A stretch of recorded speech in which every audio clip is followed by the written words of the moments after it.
We're going to take the North and never give it back. So that's a good pick. You get the corner. I got to go bold, right? I got to go bold for this. Yeah, she's got some nice. Welcome back to the Unbearable Sports Podcast. I'm your host, Brad. Make sure to like and subscribe if you're out there on YouTube, and also rate the show 5 stars everywhere that you get your podcast. What's going on? My name is Brad, and I'm not happy right about now.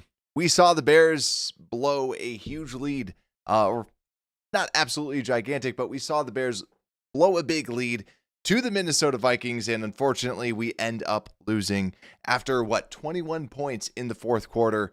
And let's just go straight into it, right? Let's just talk about just the overall impressions, because this is the big thing that I want to just talk about. How are we feeling right now? Let me know down below in the comments, because at first, right, I had a whole bunch of people over and we're watching the game. We're having fun. We're like, oh my gosh, the Bears look so good.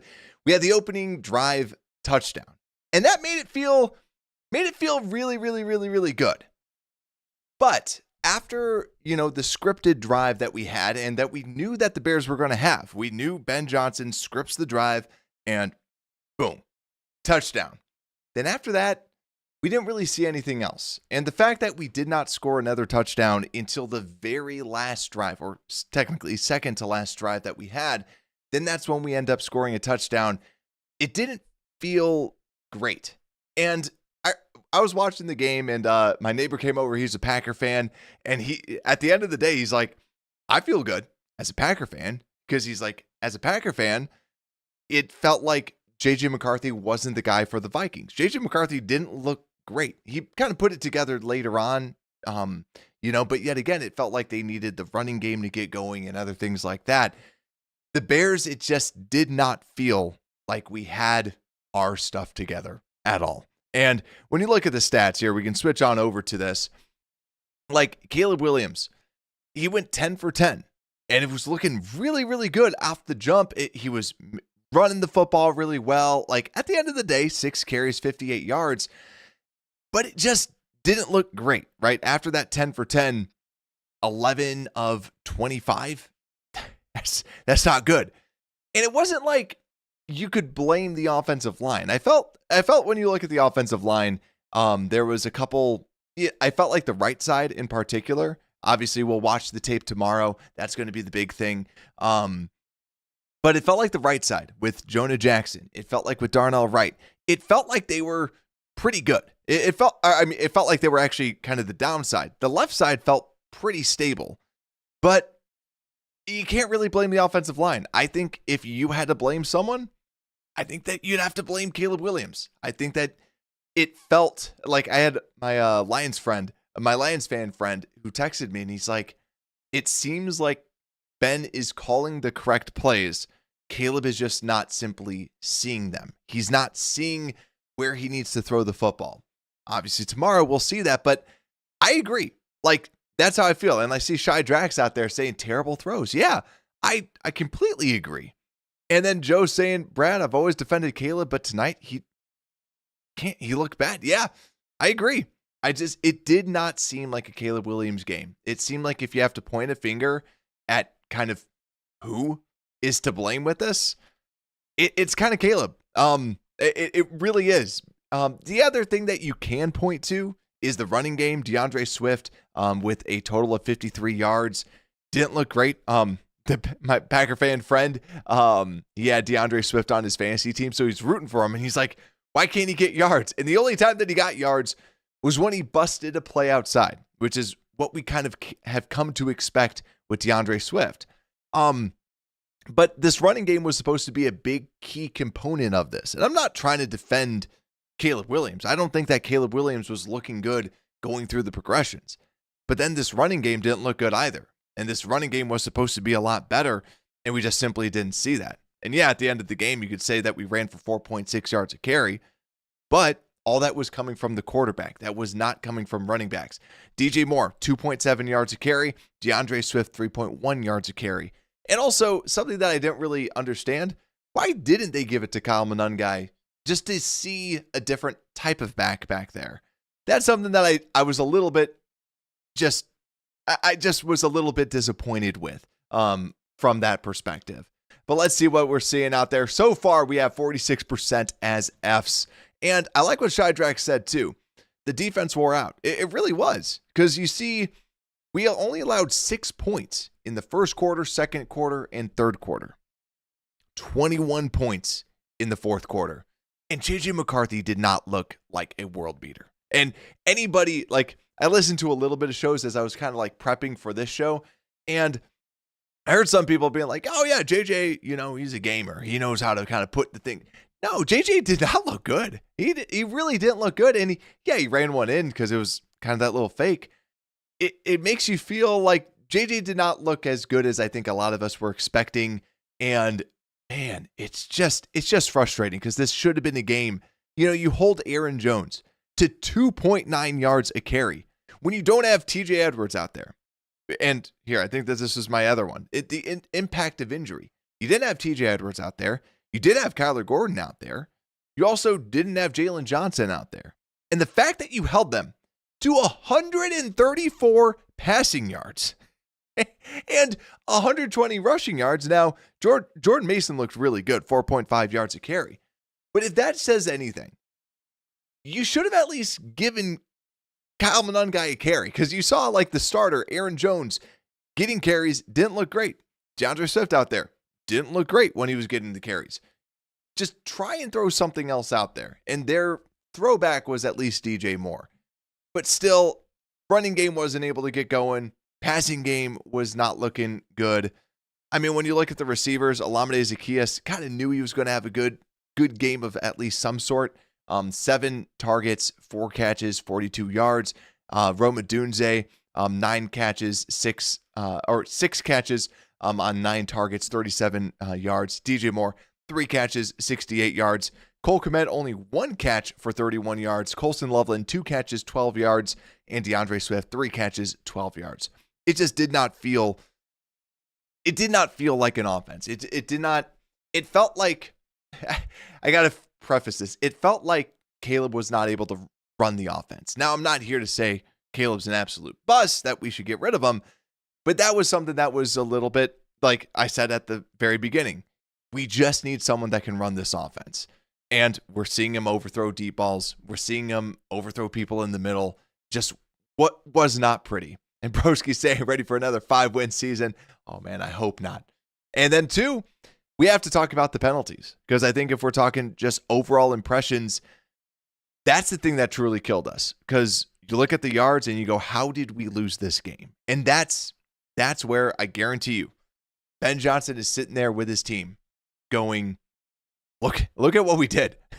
And we're looking at the yards, over 100 yards in penalties. Let me just pull this up real quick.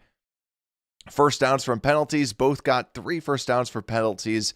12 penalties for 127 yards. That's awful. And when you look at the penalties too, it's just these false start, just like minor little false starts. Now, some of the defensive ones I don't really agree with.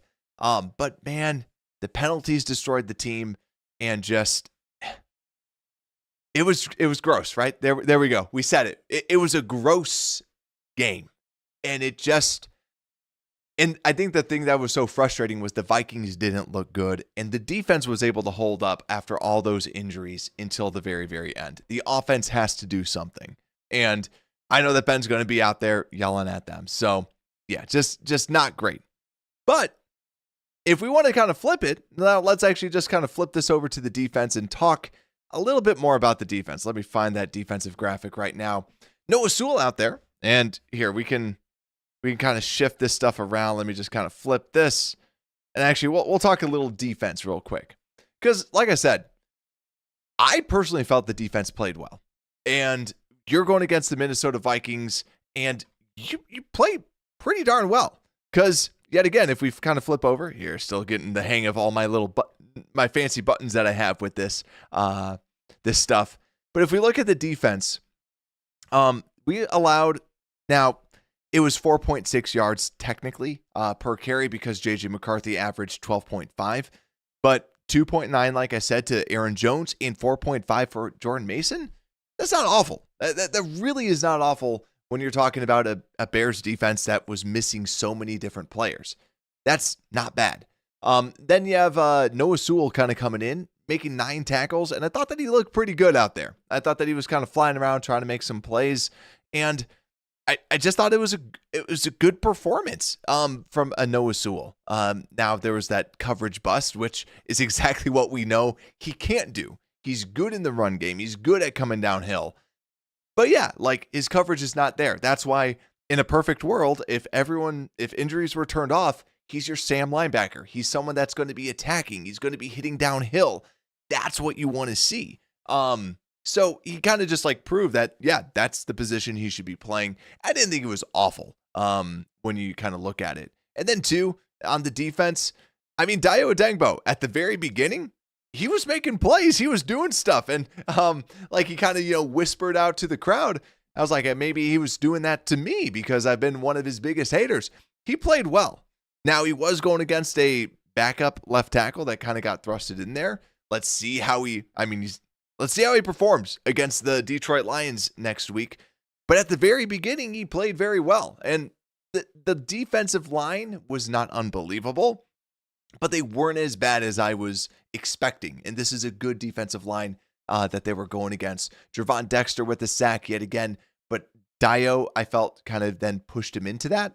But still, I'd like to see a little bit more pressure. I'd like to see Sweat just looked okay out there, just looked solid, made a couple little plays, but didn't look to be the really good defensive end that you paid him to be and that you need him to be.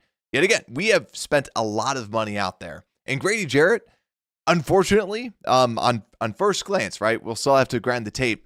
Grady Jarrett looked like Grady Jarrett did last season. And yet again, that's where the tape doesn't lie. Like he kind of looked like what Grady Jarrett looked like last year.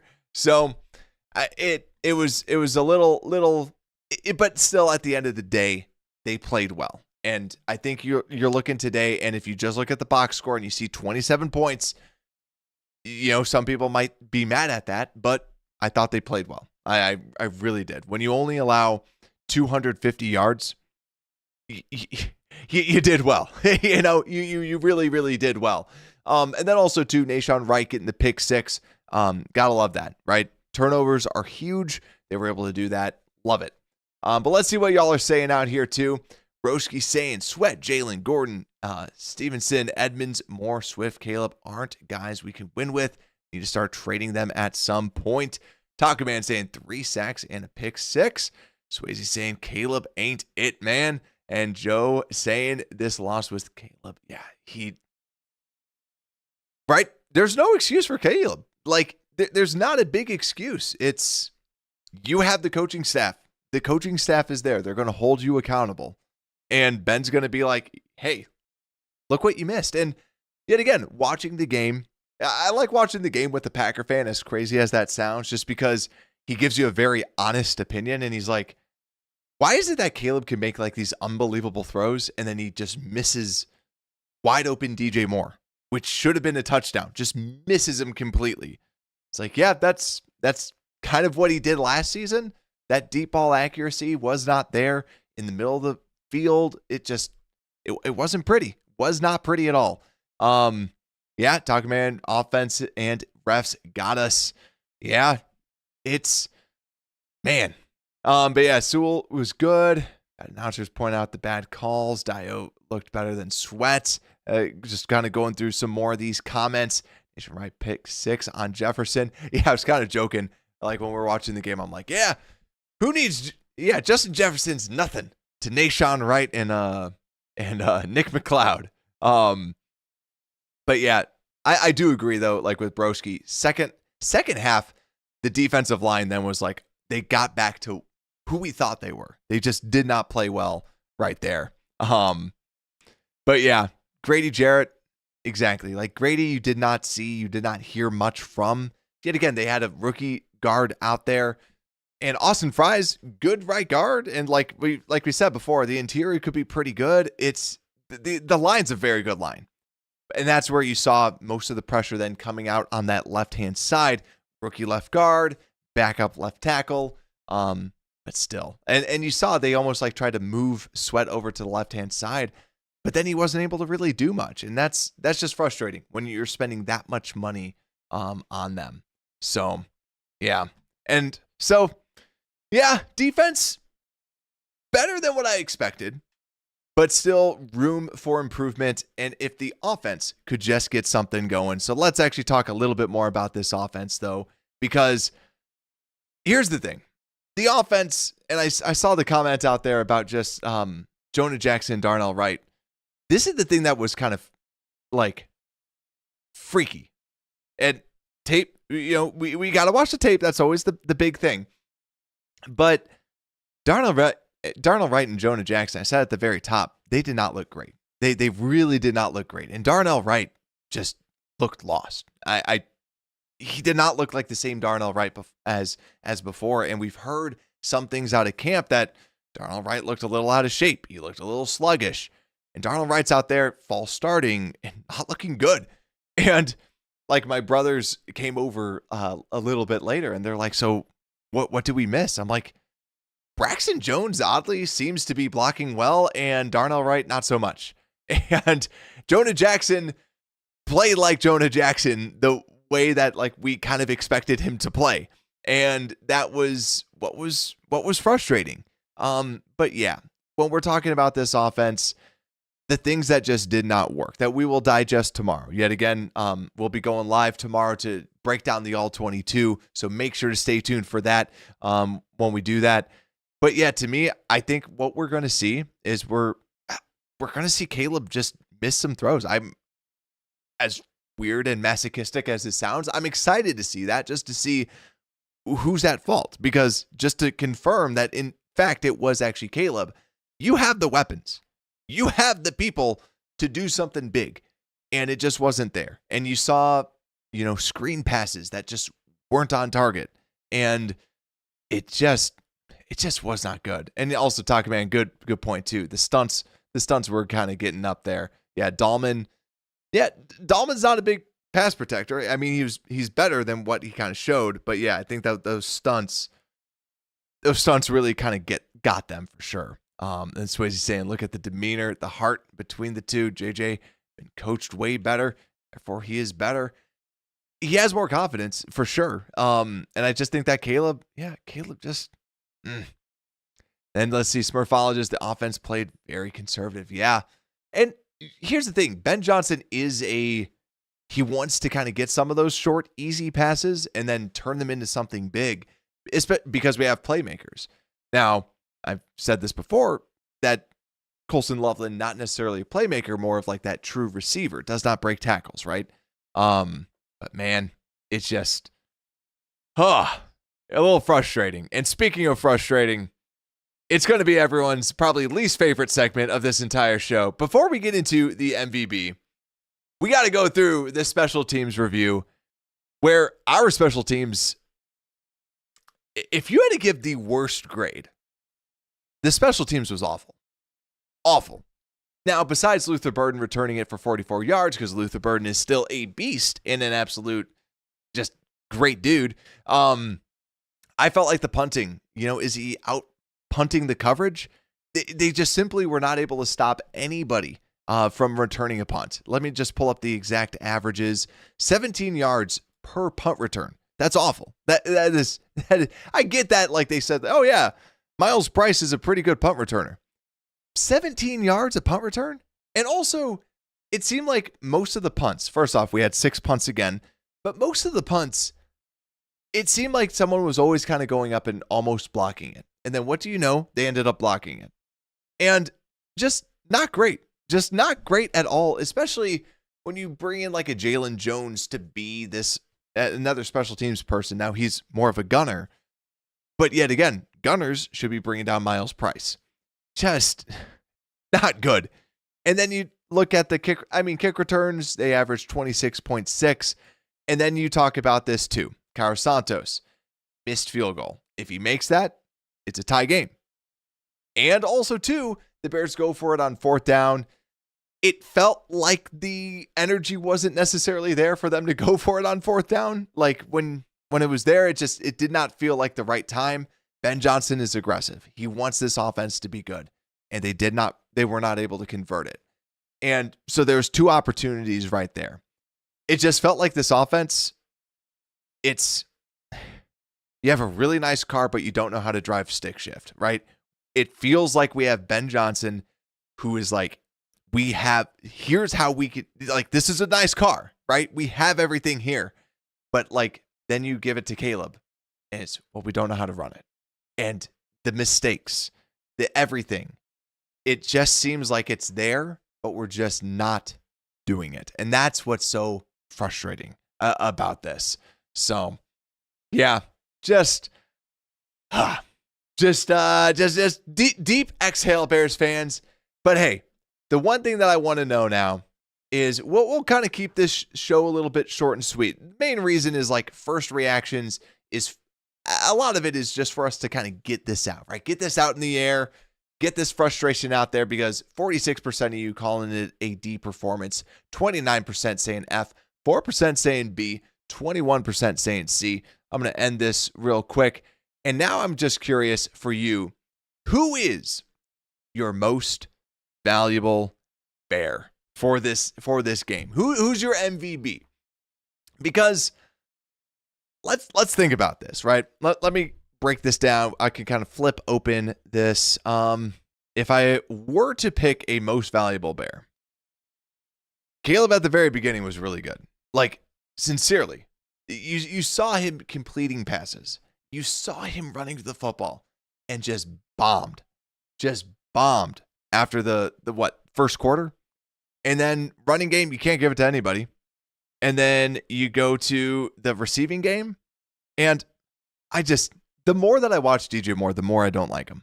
Like, it's just his body language, he seems like he doesn't want to be there.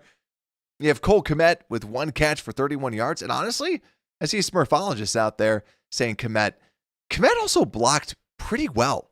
Like, low key, Kmet did block some defensive ends, and I got to tip my cap to him. There was a couple times he had to go against defensive ends, and yeah, some of it not perfect, but for a tight end to take on like Jonathan Grenard, that's really good. That's very, very, very good. But then also, one other thing about the offense, include Luther Burden more. Luther Burden is someone that is just incredibly talented. And to me, I want to see him get the ball, not just a little screen or, fake as a backup, as the backup running back or anything like that. Get the ball in his hands. And it just feels like one of those things where, why not give Kyle Monangai more carries as running back? Why not give Luther Burden more reps as a wide receiver or something like that? Because it feels like he wants to show what he can do. And when he gets the ball, he's incredibly talented. But when you look at everyone else, like, I can't really give it to anybody on this offense. And you flip it over to the defense, and, not great. Noah Sewell, maybe 9 tackles. I thought he played well. And Taco Man saying Braxton the MVP. Yeah, like, honestly, I don't think he let up a sack. Like, I really don't think that Braxton Jones could be MVP. If I could watch tape, how about this? Tomorrow when we watch tape, if Braxton does well, we'll change it and he'll be the official MVP, because I felt like he didn't give up that many pressures going against Dallas Turner and Van Ginkel and Grenard. But yeah, yeah. So let's see. Let's give this out. I'm gonna give it to Noah Sewell. I agree with Shy Drax. I think that's Noah Sewell. Even though that Nashawn Wright had the pick 6 and everything like that, the fact that Noah Sewell then comes in, and I thought that he played pretty well. I thought that he played good. Now, not a lot of other players played that well, so I'm just going to give it to him. Nashawn Wright, I'd say, is probably like the little backup. And then the offense, just got to watch the tape with this. So, yeah, it's not the best, but ladies and gentlemen, we will have you covered. And if you haven't attended one of our All 22 reviews, you are missing out. So grab a drink for tomorrow, probably around 7:30-ish or so. We'll go live and we'll break down the All 22. So make sure that like and subscribe out there on YouTube, and also rate the show 5 stars everywhere that you get your podcast. I will see you all tomorrow so that we can figure out who can we blame? Who can we point the finger at? Make sure you have a great night, and Unbearable Sports Podcast, we are out.